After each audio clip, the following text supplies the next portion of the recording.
I want to discuss Spurs again. You're talking about the defence and how perhaps West Ham found it a little bit easy at times. If everyone was fully fit, who's the strongest back four or back three, whatever formation you want for Tottenham? It's so difficult to call. And, you know, we looked at the setup before. Everybody's saying down when the team sheet came out, it will be a back three. And he went to a four with a diamond. I'm not sure he even has a strongest back four. He likes to change it, different opportunities. And I don't believe he thinks like that. He always has an alternative.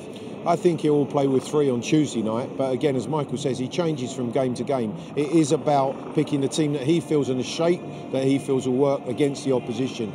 But for me, it'll be Vertonghen. I think probably Sanchez and Alderweireld will be the three central defenders. He likes to play with the wing. Again, it's going to be about the personnel that are fit, that are able to certainly give their best, because they're going to have to give their best. Would you think Rose and Trippier? I think it'll be Rose on the left and Trippier on the right as wing backs. What's your assessment been on Trippier this season? You know, he's come a long way. Obviously, played in the World Cup. He's a talented player. It's just that mixed. Defensively, I think he could have done better. But I think Spurs as well, you know, they've been hit and miss since Christmas. I think that's the difficulty. I've always wondered as a player, when you have these rotations and you play one week then not the next week, how that affects me. That would affect me quite a bit. Yeah, it would affect me, because you never know what you're preparing for or what's coming next. And then you have that.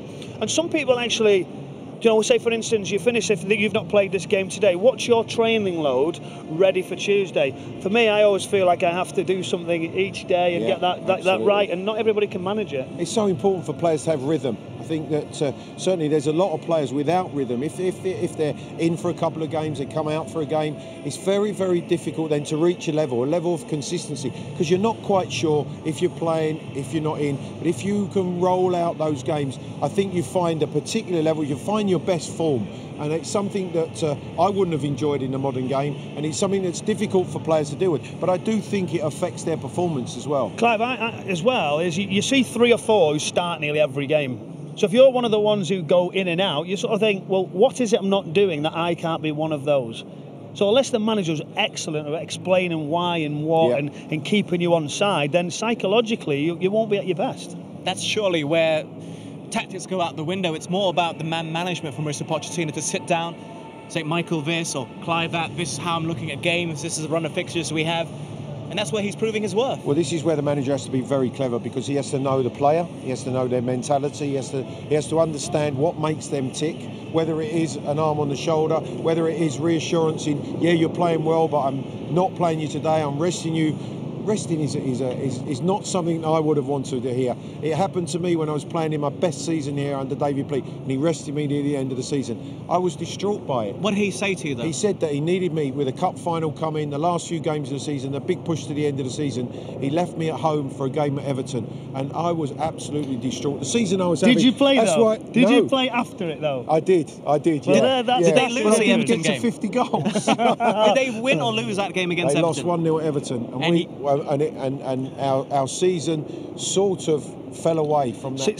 There's the other opportunity. So, say for instance, Clive's told he's not playing at Everton. He's going to play the next game. So he might say to somebody, a family member or somebody at the club, can you get me ready for that, because I'm going to be playing on that game. And then the other striker or the other person finds out that he's not playing. And that's the difficulty with the rotation, when you get the nod to say, you're playing on Tuesday, but don't tell anybody that you're going to play. And it becomes a little bit problematic. Keeping players happy, it's an art form. It's very, very difficult to do. Who was the best for you at keeping you happy? Obviously not David Pleat, apparently. Well, David was, because he was in the end. He set up a team that gave me the opportunity to have the best season of my career. The way we played, the way he deployed me in the system that we played worked perfectly for me. So I've nothing but respect for him in that, because I could understand, looking back on it now, reflecting back, I could understand the motive for why he made that decision. But in the modern day, with so many players, obviously more players available for selection, a deeper squad, bigger squads, managers have to manipulate that situation so many times throughout the season, and that makes the difference in what's success and what can end up as deemed failure if you don't get the results. Well, you know, it's always I've had some good managers along the way. What impressed me was Chris Coleman when I was Fulham manager. Every player who he walked past, and I've been at clubs where you sort of say the ones who are playing they really like and say, oh, great manager.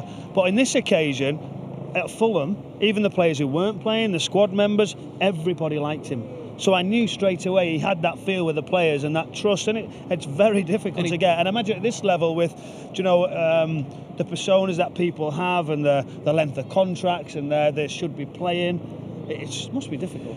That's probably why he went to international duty, because it might be a bit easier to manage squads there. Only every couple of months you've got to do it, I suppose. Yeah. So no, but he was really great with the players.